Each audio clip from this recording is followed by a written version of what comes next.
Saudações, amigos e alunos do NEAF. Vamos começar mais um Top Atualidades.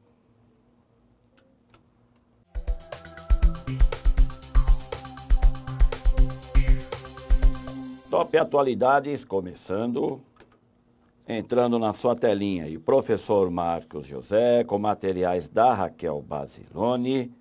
Este top, de 28 de outubro a 3 de novembro, ele vai começar com o mundo política. E nós vamos falando de separatistas pró-Rússia.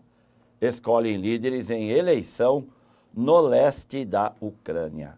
Rebeldes pró-Rússia votam neste domingo numa eleição para eleger uma liderança separatista do leste da Ucrânia, aproximando a região dividida pela guerra da Rússia e desafiando Kiev e o Ocidente.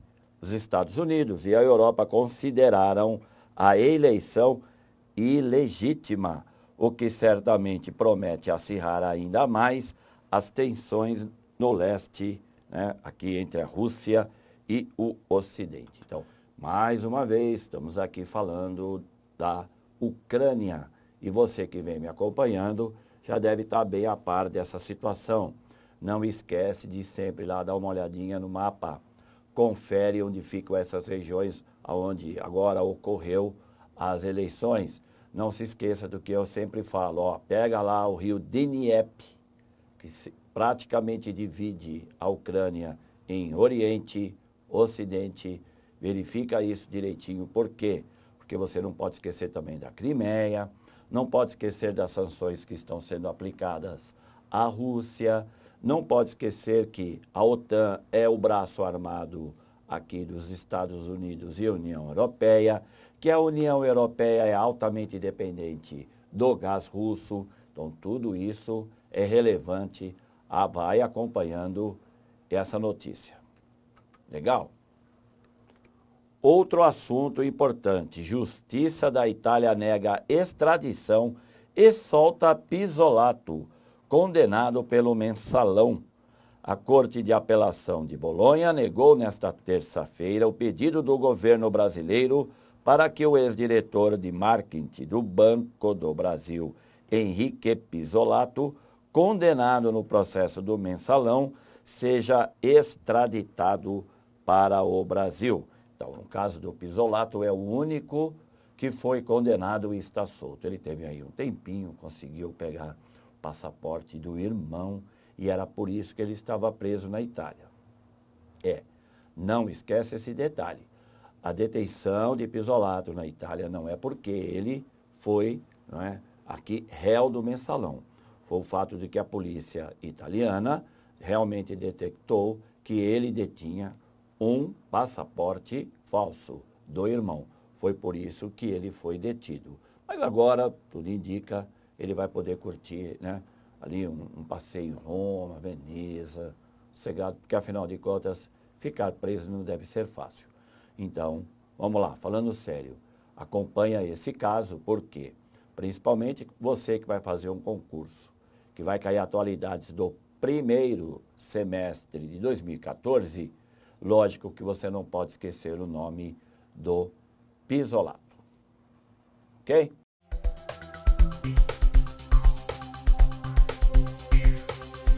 Top Atualidades de 28 de outubro a 3 de novembro, entrando aí na sua telinha. Brasil Política.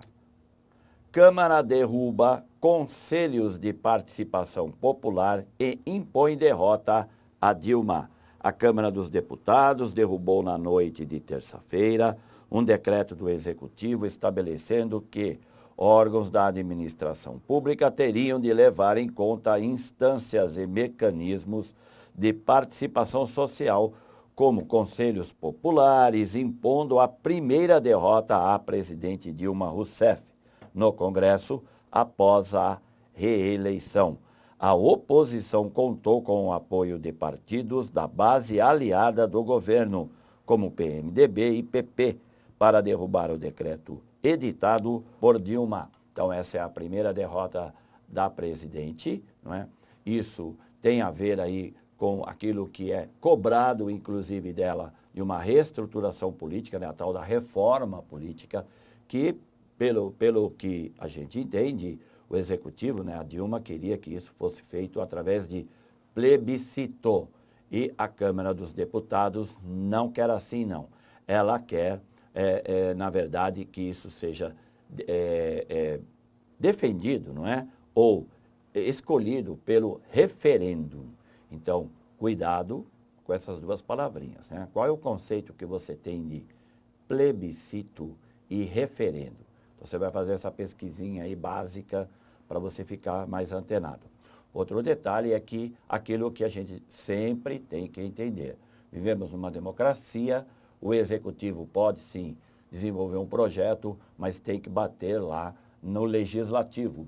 Se o legislativo não quer, depende da situação, o executivo vai ter muitas dificuldades, que é o que a gente está vendo aqui nessa questão política entre Dilma Rousseff, executivo, e Câmara dos Deputados, legislativo. Legal? Outro assunto. Obama quer agenda para a reaproximação com Dilma em 2015. Em gesto de aproximação, o presidente dos Estados Unidos, Barack Obama, telefonou para a presidente Dilma Rousseff para parabenizá-la pela reeleição e disse esperar encontrá-la na reunião do G20, que acontece em novembro na Austrália. Dilma já deu sinal verde para a visita de Estado aos Estados Unidos, mas a data ainda não foi marcada. Então, no caso aqui, é lógico que você não pode se esquecer daquele nome bombástico, não é? Que hoje, o cara hoje vive na Rússia. Como é que é o nome dele mesmo, candidato? Edward Snowden, isso. Edward Snowden, que soltou lá a bomba sobre as escutas telefônicas. Lógico, Dilma Rousseff cancelou as visitas, a visita oficial que faria aos Estados Unidos este ano. Obama não pediu desculpas pessoais para Dilma, pediu para Angela Merkel, mas não pediu para Dilma. E aí a relação política entre Estados Unidos e Brasil entrou aí num estágio que a gente pode dizer foi para o freezer, não é?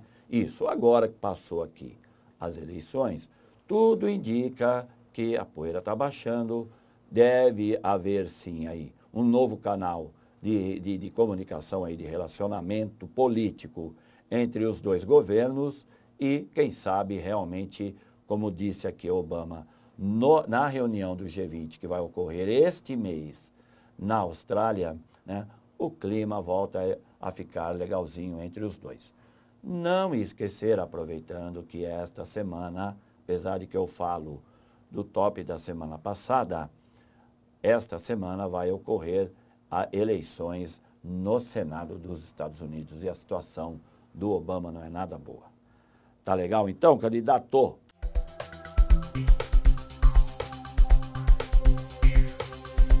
E vamos resolver o desafio da semana passada?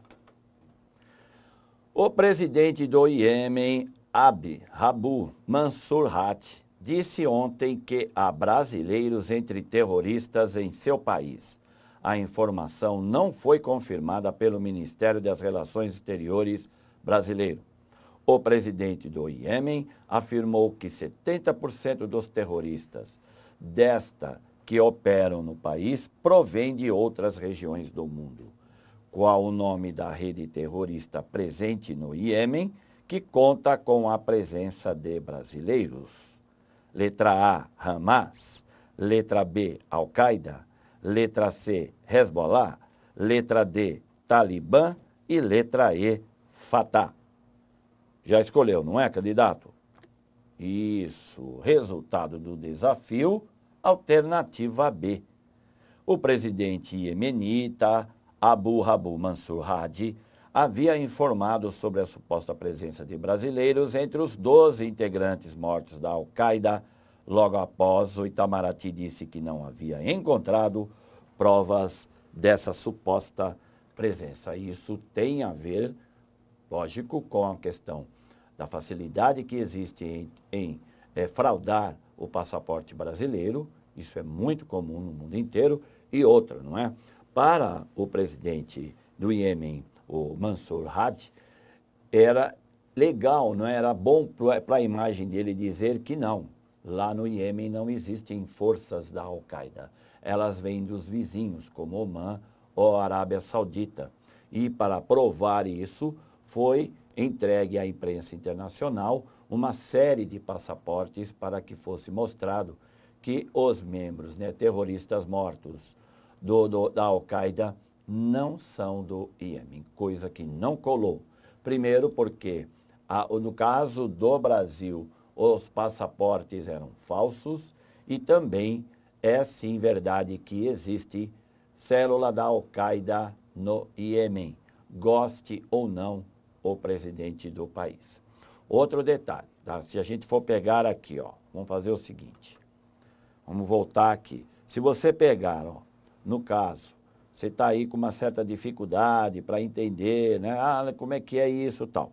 O Hamas não pode ser, por quê? Porque o Hamas só atua na faixa de Gaza.